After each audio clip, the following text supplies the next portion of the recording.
and welcome to Start Right Here, a podcast where we discuss breaking in, standing out, and the path to success in the beauty industry. I'm your host, Corinne Corbett, and I hope the conversations I have with my guests inspire you to forge a path of your own. Let's get started. Hi, everybody. Today, I want to talk about inclusivity in a deeper way. Often we talk about inclusivity from a racial perspective, but there's a little bit more to it than that. And today I have a special guest. We're going to talk about her career, but we're also going to talk about her work in this space. So I am pleased to welcome Karen Williams, who is a producer, model, and pro-age activist to the show. Welcome, Karen. Thank you for having me. Can you give us a 30-second bio or a brief bio? Because it can go over 30 seconds. It always does. Well, you said it so well. I am indeed a producer, model, and pro-aging advocate who has worked in several industries. I started modeling when I was quite young. I was 13, and I modeled through graduate school. And literally the week I got my graduate degree, I stopped modeling. And I then worked in film, I worked in television, and I also was able to start a nonprofit organization. I became very interested in advocacy. And from there, I went on to run a healthcare company. And about 3 years ago now, I returned to modeling after an almost 30-year absence. And I returned really because I was asked to. The reps that I had been represented by Ford Models, they started an agency, and a lot of their models from the 80s and 90s, were still viable. They're still fabulous, and yet they weren't working. And so they thought, look, there's a really overlooked population of people here who are not being served. And we're going to represent them and represent the millions and millions of Americans and people all over the world who are above the age of 40. And it was that tweaked my interest, because honestly, I'm not a fashionista. I don't love beauty, love this, love that. I like looking at clothes as pieces of art. I like the utilitarian nature of fashion, if it can be utilitarian, but I'm not someone who lives and dies for fashion. That's not me. That's not me at all. But I understand the relevance that it has in terms of public perception of self and of others. And that's really what I wanted to do, is come to be a part of the conversation, because I felt that what would be overlooked would be people of color in this space, as we are often overlooked when we're talking about intersectionality. I wanted to make sure there was another voice added to the conversation. Well, I'm glad you decided to return, because we do need your voice. Was modeling like a destination or a detour? At 13, we don't really think of it as a destination, but how did you come to start modeling at such a young age? Right. It was definitely neither a destination nor a detour. I was with my mom in an airport in Toronto, which is where I partly grew up. And an assistant of Victor Skrabanesky's was going through the Toronto airport, and he approached my mom and I. And that's how I started modeling. He then facilitated an introduction to an agency in Toronto. I waited a couple years and represented Canada in the Face of the 80s, which was Ford Models, that they did that at the time. And I was repped by Ford through undergrad and grad school. So I had a very typical college life. When I started at 13, I was in a very rigorous school. I have strict Jamaican parents who were very interested in what I was going to learn academically and, socially and all that stuff. But certainly they weren't interested in modeling. So I did that as my own thing on the side. That was never in the forefront. And I think that place that modeling had kind of set the stage for my involvement with it for so long. It has been such a blessing to be able to participate in an industry. And I was never a supermodel. I was never the top model, but I was always able to use it for what I think is so wonderful for, and that is a sense of self-expression. It's creative in a certain way. I was able to represent perspectives because I also had a point of view, and I never was neutered and told to stop talking about it, because I was always studying, I was always thinking, I was always learning, I was always growing. So in reading periods, I would go and model. When most kids were studying at school, I would go and model. When I was at Brown, I went there for undergrad, I would do maybe 2 or 3 days on campus and then 2 days in New York. And that's how I pretty much did my undergraduate. And then when I went to grad school in England, I pretty much did the same thing. And then when I stopped, I'm done. It served its purpose. I traveled extensively. I'd been able to contribute extensively to my school fees. And I had a certain measure of independence and exposure that I probably would not have had I not had that particular career. And you know what it also did? I think the greatest lesson that modeling did, it allowed me to understand rejection. There's going to be someone who's taller, shorter, thinner, darker, lighter. Well, at that time, though, it was never darker. We need to get into that a little bit. That was the advocacy then. I mean, I'm anticipating your question, but I'll let you ask it. But I believe you're going to ask me about what were the kind of representations of Black women and men in fashion at that time. Yeah, I was going to ask you that. And then I'm going to add twofold and then I'm going to have you answer. So I want to know the representation of what that looked like. I saw it from a different perspective because I was working in the beauty department at Elle at that time. But I'm also interested at such a young age. What was your sense of self? Like you said you were able to deal with rejection, but a lot of times you were modeling at a time where people don't even have confidence a lot of times at that age. So how did you perceive the world of modeling that you were dipping in? And then school was your reality, home was your reality. But this other world, how did you see it? My parents were the ones who instilled confidence in me. Modeling was an adjunct. Modeling was an extracurricular activity. So my sense of authenticity and self was never defined or derived from this industry, or in fact, any other industry. They were reflected in who I was raised by. And I felt that I could do anything that I wanted. My parents gave me the agency to know that I had to work hard. And I was a good person. They were also equally as concerned the character of the person that they were helping to put out into the world. And so I never looked for definition from the industry. And maybe that's indirectly answering your question. It didn't affect me. It was an extracurricular sport for me. I took it very seriously and I was very professional when I did it, but I never took it on and it didn't become me. Right. It wasn't your identity. You can see that a lot of times in fashion, beauty, and entertainment, people take on title as identity and they're not able to separate it from self. But what it sounds to me like you never fell victim to that whole mentality. You were able to just look at it as this is a job. I'm who I am, no matter what you say. And I continue to be who I am. But let's get back to the question that you thought I was going to ask about what Black representation looked like then. So the models at the time, this is in the early 80s, yeah? Sheila Johnson, Beverly Johnson, Iman, Khadijah, Munya, Pat Cleveland, Alva Chin. So those are the pictures of the women that I would see all the time. They were gorgeous. And then there was a younger crop coming up, Rashamba, Gail O'Neill.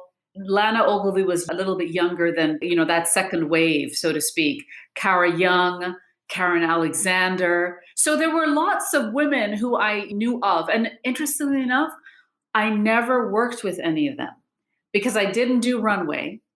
And again, I always have to remind people that I was almost on the periphery. 17 magazine, I did a lot of 17. I did a lot of catalog. I did a lot of Clairol and, Nice and Easy and those sorts of things. So I didn't have opportunities to interact with the other Black models where I'd probably see them in shows. I'm not very tall. I'm just barely 5'9". So that's really not very tall, especially at that time. There was no Kate Moss. And I also contend that I'm not so sure if the industry would have made an exception for a shorter model the way they did with Kate Moss. I'm just speculating. I don't know. Right. So we didn't see fuller figured women. Peggy Dillard was not full figured at that time. Natural hair was just beginning to be a conversation.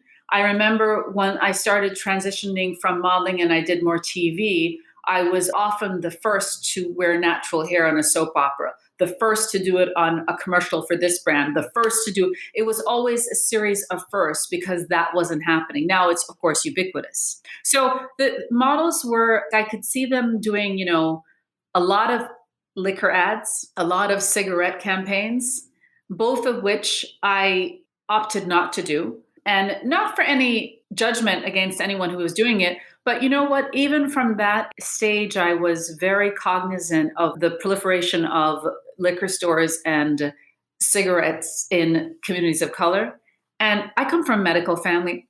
I didn't want to be part of that. I don't want them to say, Lord, Karen, I saw your picture and you promoted this and that. And I have nothing against people who did it. But that was not my choice. But that was really where a lot of the money was. Right. So at the time, there was definitely talk of needing to have more representation of darker skinned Black women. Some of those women I mentioned weren't light skinned, but they had to fight, like fight hard to really get noticed. There was a glamour to, I can't lie. I mean, you can imagine this is 16, my first summer in New York, and there was Studio 54 and Danceteria and Xenon, and you wouldn't start going out till 11, 12 o'clock at night. That's when you start. Now you can imagine me. I probably had like some paper exam or something like that coming up, but I would still go and play with my friends. I never smoked, never drank, never did anything. I didn't touch anything, not even a glass of wine. I was that clean. And I would go and I would literally, like Jennifer Beals go and like dance up a sweat and do a workout. And then I would just come home, shower and study and go back to Brown and call it a day. Did you see the industry addressing age at all during those times? Beside Carmen, the white woman with silver hair, the model, were there any Black older models?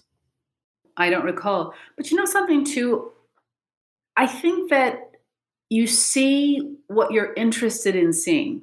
I would agree with that, yes. And so when I was 16, 17, 18, 19, I wasn't checking for a 50-year-old woman or 60 or a 70-year-old woman or man. Do you know what I mean? Yes. So they may be there, but I didn't see it. But that was not where my radar was. But they weren't there. Did you see it? Because I remember Carmen. Carmen was the icon in the aging space, and there was no Black equivalent to that at that time at all in the modeling space. Right. But can I ask you a question? Let me challenge you this now. Okay, so Carmen de la Rifici, who you're referring to right now, there was never any Black equivalent at that time. Who's the Black equivalent of Carmen now in the aging space? Oh, no, there's still not. Who's the Asian equivalent in the Carmen space? Who's the Latin equivalent in the Asian space? There is still not. Well, hopefully, with us having these kinds of conversations, we can ask for it. We can expect it. In my conversation with Chesley Chris, we talked about how when a Black person won a beauty pageant, we didn't expect another Black person to win for years because, we had that, or we thought too many in the lineup might go against us. But we look at it from a different perspective now. So her perspective is expect to see us every year. And I think that we can expect to see Black women position themselves as an equivalent to a Carmen. A Latino woman do the same. An Asian woman do the same. I mean, we're talking about Indigenous women. Why can't we? And with the changing demographic of this country, all the non-white people will be the majority. And people talk about way into the future. It's already happening now with children under 18. Right. So what you're suggesting is it has to be consumer-driven advocacy that changes representation. It's consumer driven. It's internal within organizations as well. Let's say if you look at what's happening with the reaction to the social justice reckoning and the reaction by companies, a lot of the changes are coming from employees within the organization saying we need this, or vendors going to advertising agencies saying, I will not work with you unless you have in management or an inclusive staff. I think it needs to happen, but the issue that I keep on going on about is age is not considered one of the criterias for diversity and inclusivity. It's always left out. And until we do that, it will never be part of the fabric of inclusion. And so ageism did not start with fashion. It did not start with beauty. It is endemic to every society all over the world. It is especially prevalent in the United States because we are in a much more youth-obsessed culture than other places in the world. For example, Japan has the oldest population in the world in the workforce. What Japan had to do is they had to actually pull retired people from retirement back into the workforce because they needed workers. And that move showed them how they could do intergenerational workforce and what the results of those intergenerational teams would yield. And study after study has shown that when you gather people in intergenerational settings, whether they be colloquial or professional settings, it always yields greater productivity and a greater sense of self and community. It fosters all of that, especially because we live in such separated, scattered communities. We don't have families all living oftentimes in the same space or very close to each other. And so we have to create that. This is the first time in global history that you have 4 generations in the workforce at the same time. And what we tend to do, because ageism works both ways, it can be against young people and older people. Absolutely. But to your point, there are more 65 and over people in the world than there are 5 and younger. And what are the implications of that? Not just in terms of how it impacts industries like fashion and beauty, but what about our infrastructure? What about our healthcare? What about the way that we even communicate and use the communication technologies? A lot of that has to change. And so going back to why it is important to add age as a criteria for inclusion and diversity, it then has ripple effects on so much else. It's not just, oh, it's a good thing so that we can have an equivalent of Carmen in fashion and beauty. It's much more important than that because we're talking about not just one demographic of people, but several. Because to say that the 50 and over is one demographic is so erroneous. We don't say that the 10 and over is one demographic. We don't compare a 10-year-old to a 20-year-old, but we're constantly comparing a 50-year-old to a 60-year-old to a 7-year-old. In terms of fashion and beauty, why I decided to start here with my advocacy, I kept on hearing how the problem was because of the media. It's the media's fault that we have all this ageism. Ageism did not start with the media. Ageism is in every single industry. It is so endemic to so much of our societal fabric. We need to go in and change our internalized bias as well as all of the systems that have that embedded in the structures. Like if you apply for a job, the algorithm is set up that if certain years come up, that you're automatically out of the running. All that you've said is spot on and very, very serious. And the point you made about you don't compare a 50-year-old to a 60-year-old, everybody is not the same. How do we create change, like meaningful change? I think that having conversation is the beginning, but I also think it's incumbent in all of us individually to question our own biases. There was a wonderful campaign that AARP did with another entity whose name I'm forgetting. And it's about, when we make a qualifier, oh, she looks good for her age. Or, gosh, he's all right for his age. Why for their age? She looks good, period. He looks fine, period. Stop. That's it. Or, oh, I could never dye my hair because I don't have a face that's young like that. Or I'm having a senior moment. Can I tell you that my nephews, when they were 5 and 6 and 10 and 12, they were having more senior moments than any senior I've ever met, right? Forgetful, absent-minded, but it's how much of that we have also internalized. When we see an older person and whatever that means to you, what are the associations that we have with that person? I think we need to have a more nuanced appreciation for what aging is within ourselves. That is the first thing, because it has to start with self. We need to identify it within ourselves, and then we're able to externalize it and become part of a community of voices that says we need more representation. Well, first of all, I totally agree with Michelle Lee from Allure magazine when she got rid of the term anti-aging. And it's unfortunate that other magazines and brands did not follow suit. Saying, oh, it'd be too difficult. We would lose so much of the consumer base. We would do this, we would do that. The bottom line is often, it's economics, right? It's money. But How does change happen unless we agitate and disrupt the structure that is no longer working?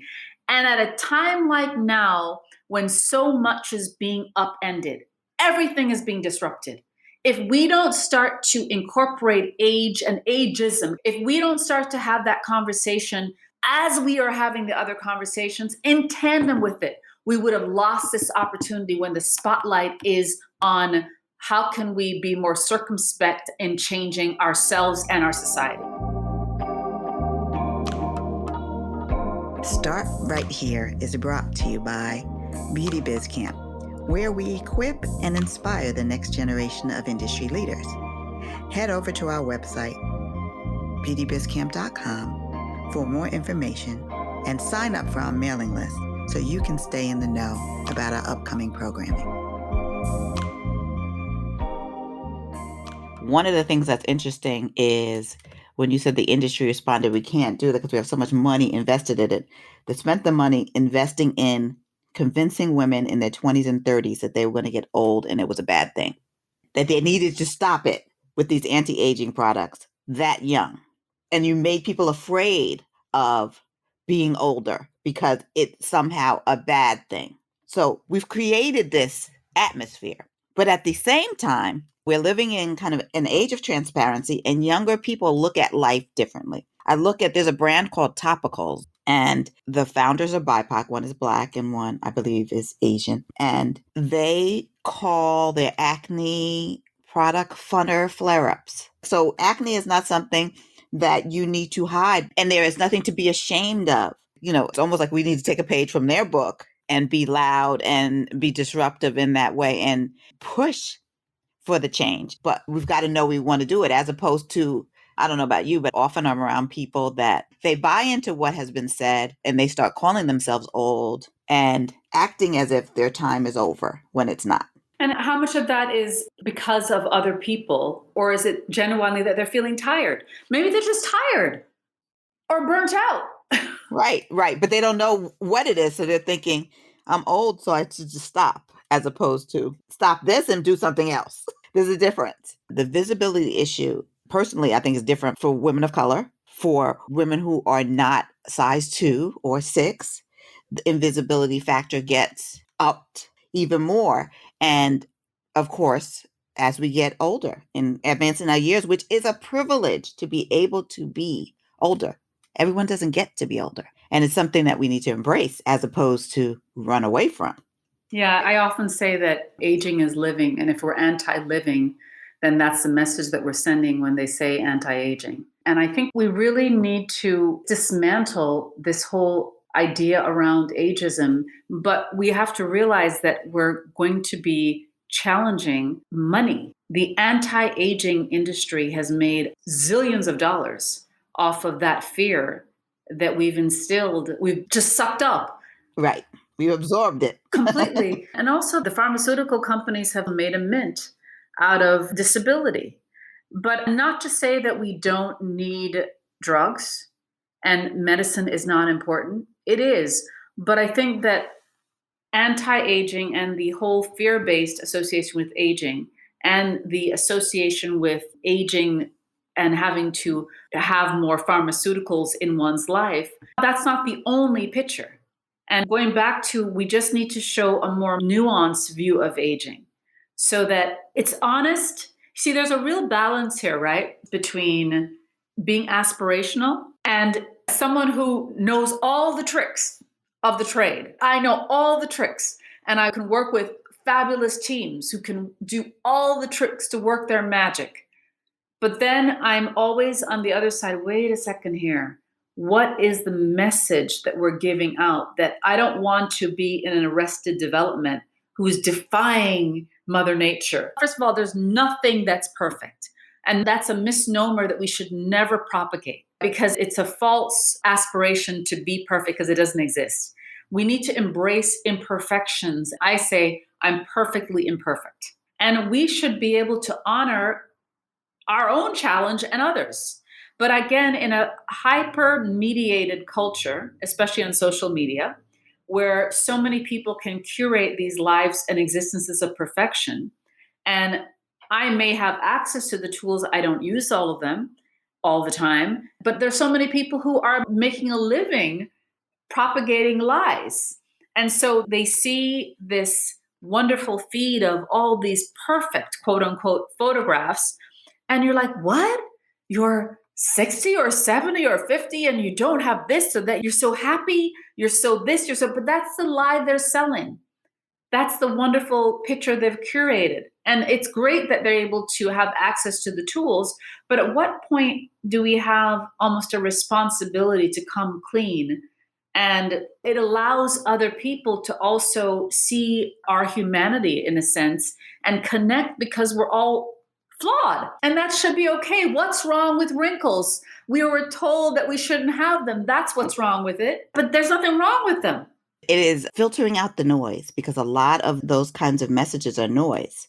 So if you're unable to filter out the message and you're not in tune with yourself, a lot of times the stuff that we're watching on social media is so that we don't have to think about ourselves or our own lives. And we're entertained by all of this stuff. We're not thinking about what's happening internally. And step one is actually knowing yourself. You can't care for somebody you don't know, and you don't know what your needs are. So there has to be some value in being still and quiet and understanding who you are and what you need. And if you don't do that and you're distracted by the noise, you're just going to keep getting sucked up in that. And you're not going to be able to be authentic. But if you are able to get in touch with yourself, that's why I like that topic, because that the younger people that are showing their acne progress or their breakouts on like Reddit and all those other places, because this is who I am. I'm not trying to like show you what happens when I had the medicine. This is how I live. We need to take a page from that in some respects. And it doesn't have to be on social media, but maybe we apply it to our lives. Right. I think that it's an interesting thing because everyone's comfort level with what they reveal about themselves is different, and we ought to respect that. But I often wonder, is the feeling of invisibility, is it hiding, Interesting. right? Is it hiding, or is it truly being ignored and feeling not seen? I think there's a bit of both. As you said, when you're a certain age, you're just looking for what you're looking for. When you were 13 or 16 or 18, you're looking for things that interest you. So somebody older might not interest you. So you're looking past them to the shiny, pretty thing that's in front of you. Shiny, pretty things always get us at different ages, whatever that shiny, pretty thing is. But I think that hiding is one end of the spectrum. That's what we do to ourselves. But what society does to us is the invisibility, I would say. I did a series of interviews, a project called I Am. It's for the I Am movement. And I interviewed women between the ages of 50 and 100 plus. And the invisibility question came up a lot. And one of the interviewees said, I refuse to be invisible. I'm not taking that. I'm going to be noticed. And that was her personality. So I understand that it also can be, some personalities are more sort of vociferously in your face about their demands and their needs and wants. And others, they have to find their way in so that they don't feel invisible. But it kind of relates to your previous question. It's what authenticates you, because whatever authenticates you is how you're probably going to be seen the most. And so that's the thing. I'm constantly inspired by things that keep me growing, keep me learning, keep me questioning, keep me building.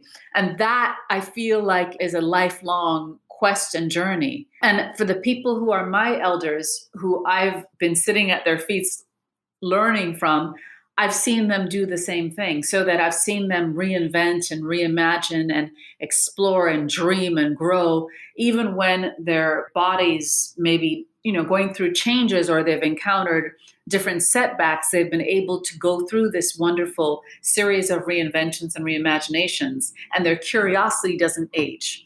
That's the thing that keeps on getting even richer as they've gotten older. I think that with that curiosity doesn't age, the people who that is true for continue to have vitality for life, even if they don't have the same mobility as they once had. There's still that curiosity, and the quest for learning new things helps them kind of like reinvigorates their life in lots of different ways. And I think that that's something that we can't discount. Absolutely. And also, it's something that I've thought about a lot, and that is that we as people of color need to be careful that we don't buy into the white Eurocentric perception of aging, which is fear based. We come from communities that have intergenerational representations of beauty and love and connection. And so, why would we then turn around and be fearful of the journeys that we've witnessed all our lives? Starting modeling so young, it really made me privy to how much bias there was against darker skinned women and fuller size models. And that took a while and a long bit of advocacy finally for us to see it happening on a bigger scale. And I'm just careful and I'm asking people to be really cautious about buying into another's aesthetic about the aging living process that may not be organically where we are in BIPOC communities. Because every BIPOC community reveres the elders. They do. Right. It's very true. And so why would we then turn around and say, oh man, I'm getting old. I can't handle this. And I'm going to start getting this thing and that tweak. Our elders didn't do that. If someone wants to go ahead and, look however way, do it. Be free to do you. But it has implications on the place that we put the elders in our society. We don't look at them pejoratively.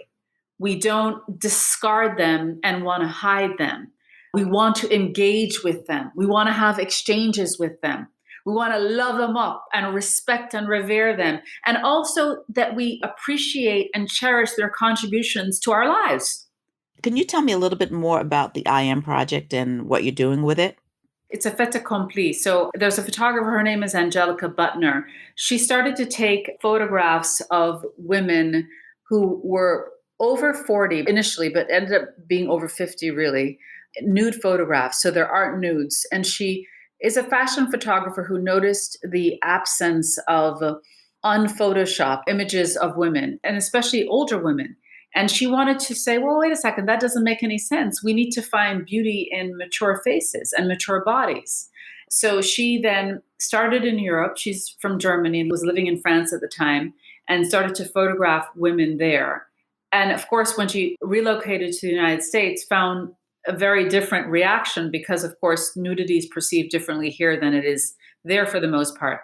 But she still got women who participated on their own terms. They would agree to the photographs. They're not salacious. I'd worked with her on a different project as a model, and she asked if I'd participate. And initially I was like, I don't have a problem about nudity, but I don't walk around naked in front of my family. Why would I do it for strangers? That's been my position. But I said, but if you want to shoot something that celebrates vitality and other things, as opposed to the stark nudity, and I have to approve it, then I'm fine. Then I shot with her and I said, what are the women like? And she was telling me about the different women. And I said, well, you need to interview them. And she said, how do I do that? And I said, I'll do it.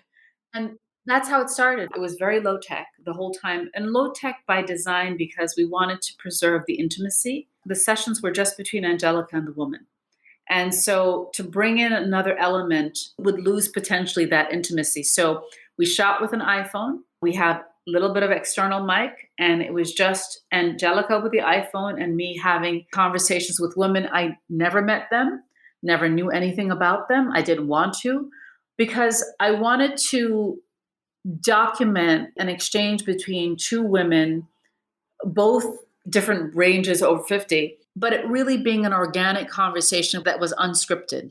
Because I think that with the advent of more technology, one of the downsides is we sometimes lose a little bit of intimacy and spontaneity. And I wanted to have that. So we created this series, and it's on YouTube, and it's I Am Conversation. So it's a conversation series in which I interview 20 different women, and they just tell their stories. The key is for them eventually to describe their I am. And fascinating responses, fascinating insights into the journey of aging, and each of them were different. That's great. I'm going to include in the show notes a link to the YouTube so that people who are listening can take a look.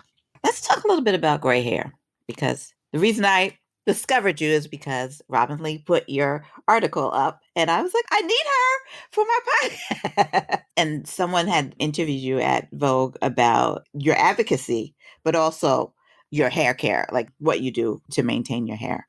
Why do you think that we are so hung up on going gray? Again, because I think the internalized and systemic ageism. We associate gray, silver, white hair with being old. We, in a general sense, are fearful of aging. And there's a little bit of sexism with that as well, because we know that when a man is gray, especially in the media, oh, he's a silver fox. But the woman, why didn't she dye her hair? Why didn't she color her hair? How could she do that? COVID has been great because it's forced people to go longer periods of time to really see what their roots look like. And I think that somehow, maybe because of where we are globally, with so much going on, there's a freedom that people are experiencing about not having to go and get it colored. I agree definitely that it's both. And it may also be, as we spoke earlier, about being kind of seduced by youth culture. Personally, like internally, you're chasing youth culture. You know, we say 40 is the new 30, and like we just try to make ourselves younger. And so the little dash of that included in that thought process. You started modeling again, in addition to the other projects that you're doing with your gray hair. So, what has the response been now to you? It's been really positive. I'm constantly positive from different tiers. I'm certainly busy in terms of clients. And because of social media, people who I don't know approach me. And the thing I hear more than anything else is that it gives them permission to explore their own gray hair or not be afraid of getting gray. And I'm just me doing it. And so it's challenging without intentionally meaning to do so. The response has been that I'm challenging what people associate with gray hair just by being me, and I want to introduce them to, wow, there's this person and that person and that person, because there's a whole tribe of gray hair people who would challenge them even more. Right. We talked about what you saw in the industry. Now let's talk specifically about fashion and beauty. Have you seen the fashion and beauty industries addressing the various demographics over 40? They're beginning to. It's a slow burn. For a while, when I first started back, I couldn't understand how some of the labels who are run by women who are well over 50, whose names the companies are named after, they had no women who are their age or men who are their age wearing their clothes. The disconnect was just so palpable, and I just couldn't understand why. But then someone said to me that, is it because they may be the figurehead, but they don't actually own the businesses? They're owned by white younger men who tend to have a different aesthetic. So I don't know. It was just strange. But now I don't know if it's because they're understanding the buying power that the over 50 consumer has. And it's hard to deny. It's really impossible to deny. And so we're beginning to see oftentimes a white woman with silver hair, right? But we're not seeing a sister. And the thing is that when I walk into a room on a modeling set, my first thought is, where are the Black folks? My second thought is, there's no order. Latin, Asian, indigenous. I want to see the world that I live in. This was my problem with Sex and the City. I never saw the New York that I know and live in. And I want to go into sets and not have to wonder, well, where is the beauty is beauty. It should be all ages, all races, all cultures. And until we get to that point, it will always have to be someone disrupting and forcing those doors to open. And I have not seen that in the space. Now, it doesn't mean that only people with silver hair who choose to not color their hair are represented. But I'm saying that I don't know, for people of color who are models in the fashion business, I don't know if there's enough representation across the board. When I'm on a set, I will fulfill two quotas, maybe for being Black and then having silver hair. So 2 for 1. Right. And there is a checklist. And they may not have enough space. There is a checklist. You know this. There's a checklist because you want to be sensitive to inclusion, but I'm not saying all companies are not authentic in their work, but they want to be performative and show that they're doing the work, but it's not as important as it should be. So those are the people that have checklists. So, okay, we're doing the right thing. Let's say we got a Black person. Okay. Do we have LGBTQIA? Okay, check. And we have to walk the walk. I really believe that, you can tell brands that walk the walk. Like what brands walk the walk to you? In terms of being who they are, I think Eileen Fisher is who she is. And then beauty brands, I'm going to shout out Lori King in the Care brand because they're disrupting menopausal skin. And Lori's a Black woman and her partner's Asian. So it's looking at the space and saying, why is this a problem? We should be talking about this. So there need to be more opportunities, and there need to be opportunities for them to be funded, to be on shelf space, to be able to do their production runs if it's clothing. And I think that, Aurora James's 15% pledge has certainly, opened the door for that kind of thing. But to your point, is it just performative? And is it a trend that's going to die off once this wave has passed? Is Black Lives Matter really going to translate into something that's sustainable for the brands to have a sustained commitment across the board? And will that also translate to BIPOC representation on all levels in fashion and beauty?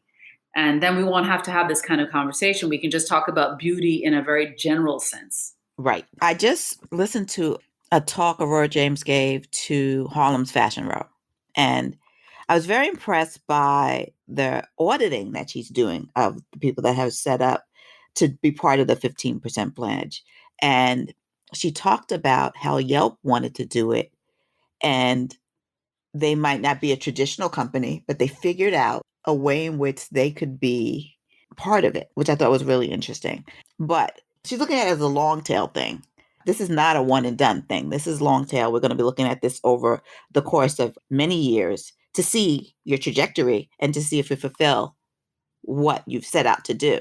And I think that people who are performative will fall off, but brands who are very serious about this commitment, they have to be in it for the long haul, because also we're in an age where consumers have a voice and many companies have gone direct to consumers.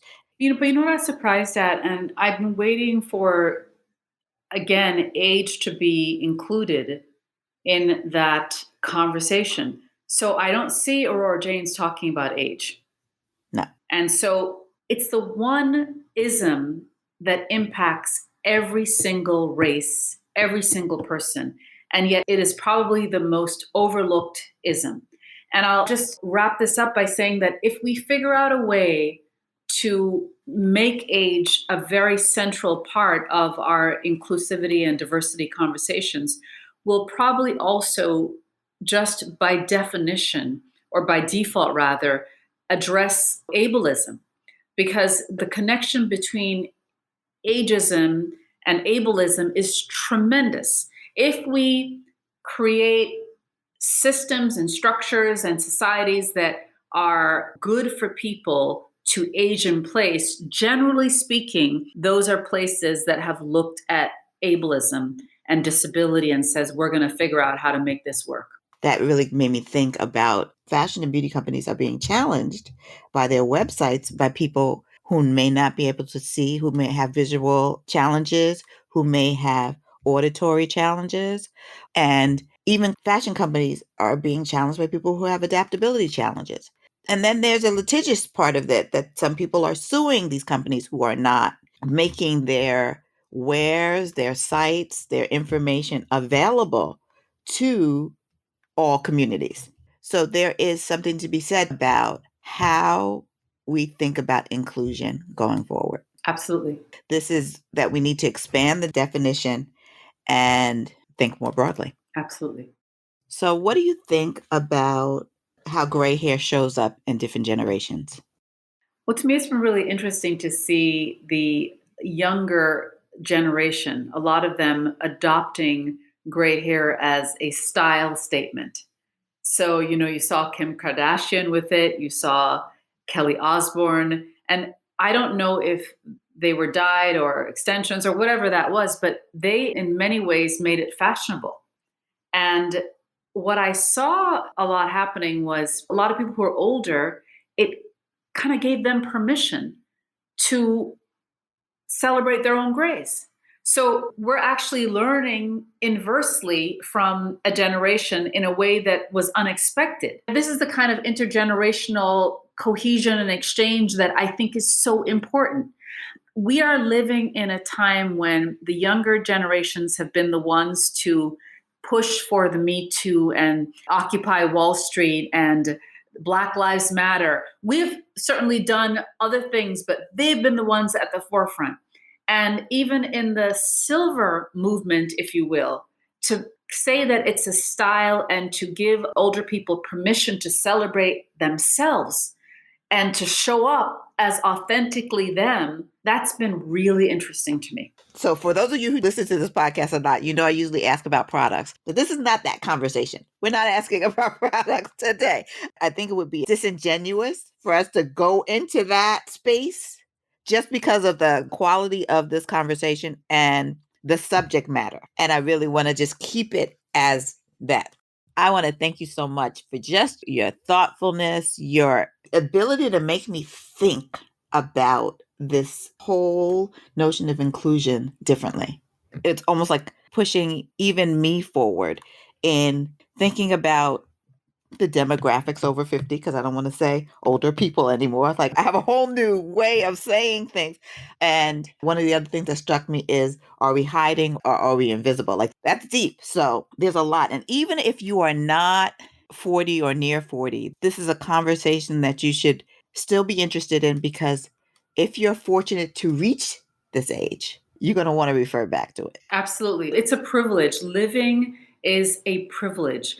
Aging is the most natural thing in the world once we're born. Like when people say positive aging, every day you're living is positive aging. Because once we start to put a qualitative term before or around aging, it becomes a judgment and it puts people in a comparison with someone else. And there's no comparing. We're not in a race. We're just trying to honor the days that we have, where we are, with appreciation and gratitude. So with my appreciation and gratitude, I thank you so much for being on the show. This has been phenomenal. Thank you so much for having me. That's our show for today. Remember that there's more than one way to the top, and the most important step is the first one. So start right here.